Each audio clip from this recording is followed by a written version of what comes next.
Vamos recebê-la? Ó, já tá me esperando aqui a Verusca. Tudo bem? Tudo bom, Fábio? Boa noite. Boa Seja noite. bem-vinda. É sempre um prazer estar aqui. Prazer é nosso, claro. E com um assunto desse, né? Eu queria começar a entender um pouquinho sobre relacionamentos afetivos perigosos, manipulação, lavagem cerebral. Quando a gente fala sobre isso, as pessoas até ficam meio assim, né? Será que existe mesmo? É assustador, né? É assustador. Meu Deus, será que eu passo por isso? É. O que será que está acontecendo comigo? É interessante, né? Quando a gente fala em relacionamentos perigosos, isso envolve muita gente, Fábio. Envolve desde aquele amigo que você vê que não é tão amigo, mas você acaba sendo amigo assim mesmo, sabendo que ele em algum momento pode ser perigoso para você. Ou aquele relacionamento afetivo, aquele namorado ou namorada que já está indicando que não vai te fazer bem, que vai te trazer um prejuízo, mas por carência, por medo de estar sozinho, por medo de você não conseguir uma nova pessoa, às vezes as pessoas se sujeitam àquela pessoa. A gente fala do poder de dominação de algumas pessoas sobre outras, da manipulação de algumas pessoas sobre outras. E eu escuto muito, principalmente, sabe, Fábio, mães que dizem, eu não reconheço meu filho. Até ontem meu filho era um. Começou a namorar a fulana, virou outra pessoa. Eu não estou reconhecendo meu marido, era maravilhoso. De repente começou a me trair, é outra pessoa. Então, todas as pessoas estão sujeitas a passarem por problemas. Então, a gente precisa, ao máximo, prestar atenção nos detalhes, prestar atenção no que está acontecendo para a gente tentar se proteger disso. Entendi. Até porque a gente vê também que esses perigos, eles já sondam a gente de uma maneira geral, né? Você falou da traição, nós falamos também no primeiro bloco aqui do programa a respeito de traição. Esse é o único risco que a gente corre com relação à manipulação? Olha, também? a gente pode ser prejudicado de todas as formas. Primeiro, você pode comprar algo que você não queria. Você pode ser manipulado a ter uma atitude que você não queria, a se afastar de uma pessoa que você não queria. Enfim, envolve tudo, Fábio. Tá. Penso que é você, né, não ter domínio sobre a sua racionalidade ou sobre as suas emoções, porque alguém está te manipulando a uma nova coisa. Então, as pessoas perigosas, na verdade, elas são peritas em manipular. São peritas em tirar a sua capacidade de racionalizar sobre alguma coisa.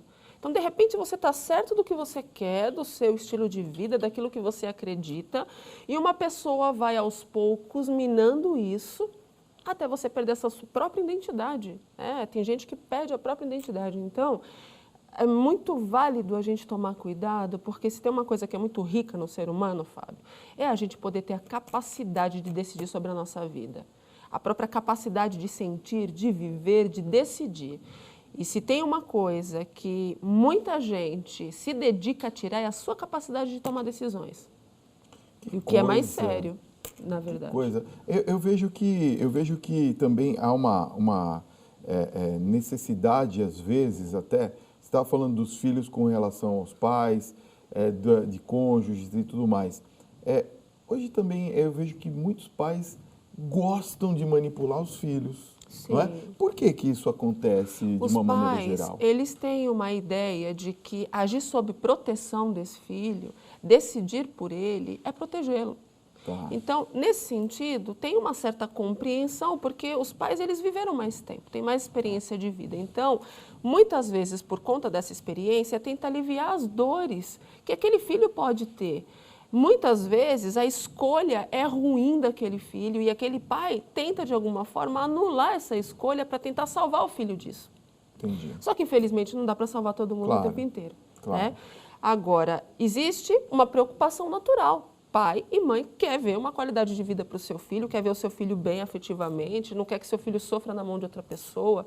É muito triste quando um pai ou uma mãe, Fábio, percebe que o filho está se envolvendo com uma pessoa que tem um perfil que eu considero emocionalmente perigoso, uma pessoa maldosa, uma pessoa que é manipuladora e que, na verdade, está usando outra pessoa e não tem sentimento por ela. Entendi. E quando o pai, às vezes, alerta, a mãe alerta, filho, presta atenção, olha bem, essa pessoa não é boa para você, às vezes aquele filho vem com pedras nas mãos, porque não consegue visualizar, ele está fora. Aí as pessoas me perguntam, Verusca, por que isso acontece?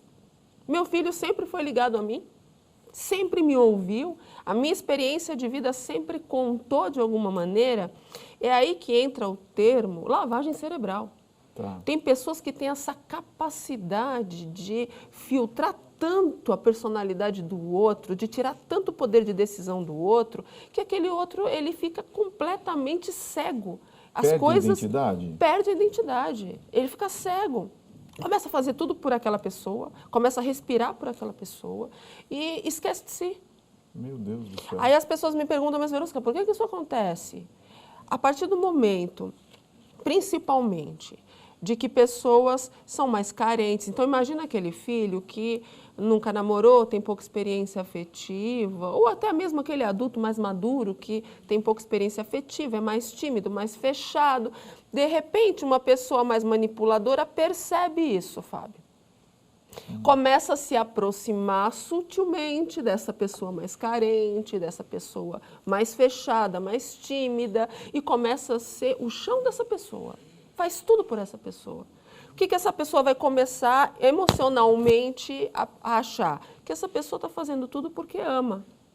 Então, eu tenho que corresponder a esse amor. Eu tenho que fazer tudo por essa pessoa. A partir desse momento que a pessoa começa a ficar cega, com medo de perder aquele outro, com medo de não ter mais aquele afeto ou de ser rejeitado, pronto, esse é o problema. É aí que muitas vezes a pessoa se transforma. Parece que só respira a outra pessoa 24 horas. Deixa eu te perguntar uma coisa. Aquela pessoa que é a manipuladora, a gente sabe que ela tem consciência, inclusive, de que manipula. Sim. Mas e a pessoa que é manipulada? Ela consegue perceber? Não consegue perceber? Não consegue perceber. Por que não consegue perceber? Olha só, Fábio, nós temos uma capacidade de raciocínio lógico associada à nossa capacidade de emoção. Tá. Quando nós temos uma carência muito grande, nós temos uma diminuição dessa percepção racional. A nossa emoção fala mais alto. Entendi. É como se eu não tivesse uma conexão tão rápida com o meu raciocínio lógico. Algumas coisas acabam atrapalhando o meu raciocínio lógico. Então, por exemplo, a minha carência. Por exemplo, uma pessoa que não tem um sono adequado, por exemplo, ela pode estar mais suscetível a manipulações, porque ela não tem aquela capacidade resguardada, porque não tem uma qualidade de sono adequado, uma falta de alimentação adequada, pode me dar uma lentidão de raciocínio lógico. Então, é como se eu criasse um muro entre a minha emoção e a minha razão, e não existe uma comunicação entre as duas áreas. Então, eu vivo só a minha emoção. Eu fico cego para todo o resto, então eu não consigo enxergar. Então, por exemplo, eu lembro de uma história uma vez, olha o quanto é chocante. Uma mulher me disse assim, eu não sei o que está acontecendo, sou casada há 17 anos e acho que meu marido ele está me traindo, porque eu apanhei 17 anos no meu casamento. Fui agredida 17 anos. Ele bebia e me agredia. Agora ele não bebe mais, ele parou de me bater. Eu acho que ele não me ama mais. Nossa, ou seja, ela associava o fato a de agressão apanhar, e, ao mesmo tempo, quando ele se curava da bebida, ou seja, a bebida passava o efeito, ele começava a dizer que amava. Ele nutria o lado emocional. Tá. Eu te amo, é a bebida que está fazendo isso com a gente, não me abandona. E começava com aquele processo emocional. Então, com o tempo, ela foi criando um bloqueio da sua racionalidade, a ponto de achar que apanhar é igual a ser amada. Entendi. Então, muita gente faz isso. A gente pensa em lavagem cerebral e manipulação de pessoas que são só agredidas e ninguém associa esse controle emocional, né? Esse lado carente que as pessoas têm de achar que o outro está fazendo porque ama. Quantas e quantas pessoas, Fábio, passam por situações ruins nos seus relacionamentos? Eu vejo isso com namorados, com noivos, com casais, e que depois, não, mas eu te amo. E a pessoa se apega a isso e não se apega ao resto.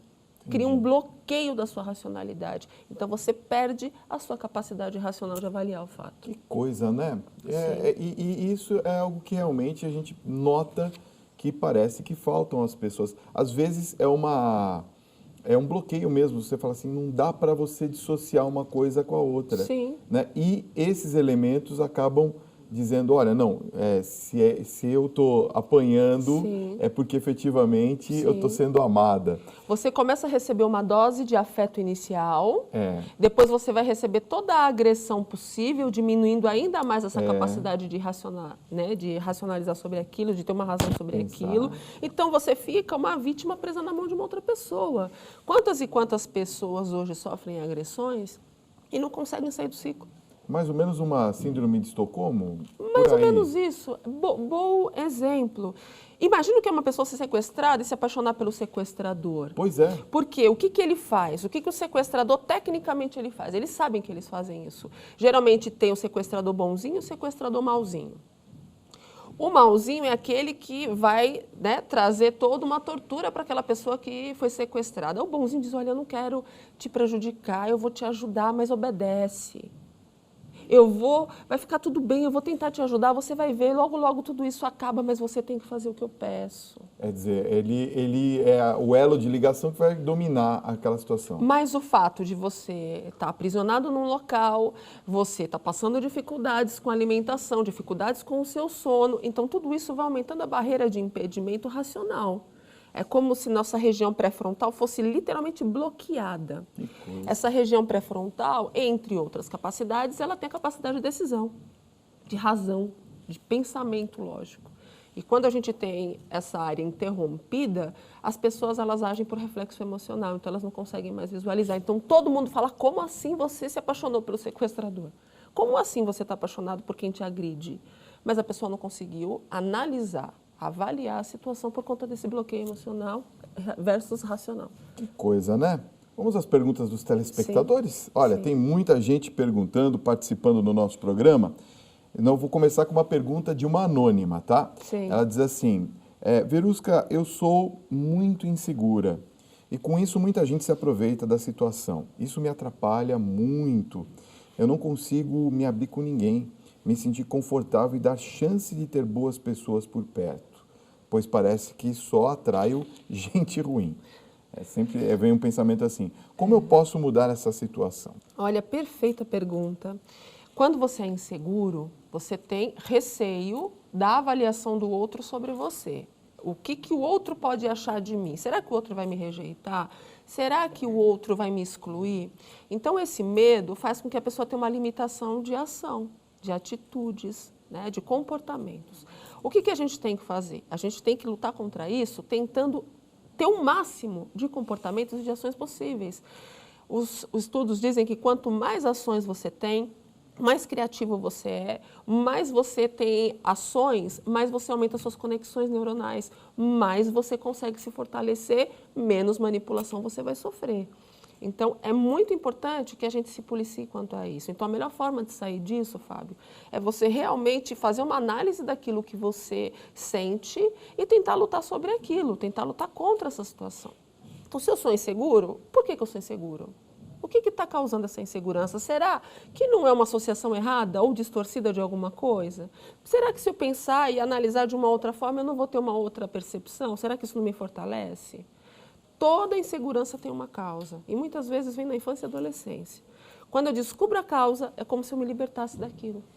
Eu oxigenasse um pouco mais os meus processos neuronais. Então, isso ajuda a ter novas decisões. Mais uma pergunta, olha, agora vem de Cachoeira Paulista, São Paulo, é o Francisco que pergunta, Verusca, minha mãe sempre foi muito presente na minha vida, a ponto de sufocar em certos momentos. Uma situação que a gente está falando agora dos pais, né? Hoje em dia eu tento me preservar, mas é muito difícil, porque eu não quero ferir os sentimentos dela.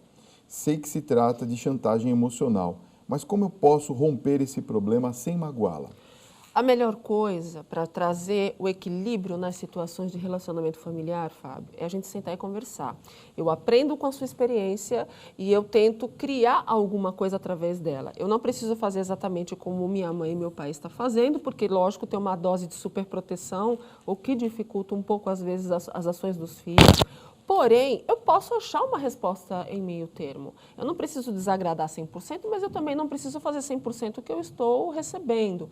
Eu tenho que analisar o fato e trazer um crescimento disso. E é interessante, quando eu proponho uma conversa, eu trago um crescimento para todos. Todos crescem. Não adianta ficar fugindo, porque você não vai demonstrar para os seus pais onde pode melhorar. Mas quando senta e conversa e todo mundo chega num denominador, crescem os pais, crescem os filhos. Se esses pais ganham confiança desse filho, ele não vai ser tão superprotetor assim. Às vezes a superproteção é justamente o medo porque acha que aquele filho é ingênuo, aquele filho não tem força emocional suficiente para sobreviver a uma situação. Então, quando eu ganho essa confiança, quando eu consigo chegar nesse denominador, é muito mais fácil. Claro. Olha, a Cíntia de Volta Redonda, lá no Rio de Janeiro, aliás, obrigado pela audiência enorme que a gente tem aí no Rio de Janeiro. Ela faz uma pergunta muito interessante. Como ter confiança plena em alguém e, ao mesmo tempo, ser precavida? É difícil, hein? Mas sem parecer paranoica. Claro, uma pergunta completa, né? É interessante. Nós precisamos desenvolver nossa capacidade de percepção. Fazer leitura das pessoas, uma leitura emocional das atitudes dela, porque as pessoas acreditam muito no que as outras falam. Isso é o grande erro. Eu sempre bato nessa tecla, Fábio, porque é o nosso grande erro humano. É verdade. Alguém chega aqui, coloca algumas palavras bonitas, as pessoas ficam encantadas, mas as atitudes são bonitas tanto quanto. Ela faz o que ela prega, né? Ela faz o que ela prega, ela é exemplo naquilo que ela está demonstrando, ou apenas é demagogia, pura filosofia. Infelizmente, tem muita gente que é puramente filosófica, mas não é assim na sua vida real. Então, a melhor forma de você conseguir conquistar a confiança do outro é ver a coerência entre o que ela faz e o que ela age, é ver como ela trata a família dela, como é que ela trata os amigos, como é que ela é quanto funcionário. Essas pessoas, elas têm que ter um comportamento coerente. Quem tem caráter, Fábio, de verdade, vai sempre ser o mesmo em qualquer lugar. Agora, quem não tem caráter vai mudar, porque é conveniente mudar. É conveniente agir aqui de um jeito, agir daqui outro jeito e assim vai. Eu fico me adequando ao que me interessa. Então, é muito importante que a gente consiga prestar atenção nessas inadequações. É isso que vai fazer com que a gente consiga sobreviver ou até fugir de situações complexas. Verusca, acabou o nosso tempo. Obrigado, viu, pela sua presença. Eu que agradeço. Quer divulgar os seus contatos? Eu quero. Você que está em casa, às vezes passa por uma dificuldade afetiva ou relacionamento conjugal, quiser entender um pouco mais, eu tenho um canal no YouTube, Fábio, que eu sempre proponho alguns vídeos para tentar ajudar as pessoas nas suas aflições, né? Sempre vídeos curtos que tentam mostrar ali uma solução para alguma situação complicada. Então, é a doutora Verusca. Só entrar lá no YouTube, ou quem quiser fazer perguntas, tem o meu WhatsApp, que é 11 São Paulo 98249-0073. Fugir aí das manipulações vai fazer muito bem. Com certeza, né? Pelo amor de Deus, chega de manipulação, né? Verusca, obrigado pela sua presença aqui, viu? Foi muito bom o nosso papo. Olha como ela é alta, gente. Ela é mais alta que eu, não. Mas é o salto, né? 1,84.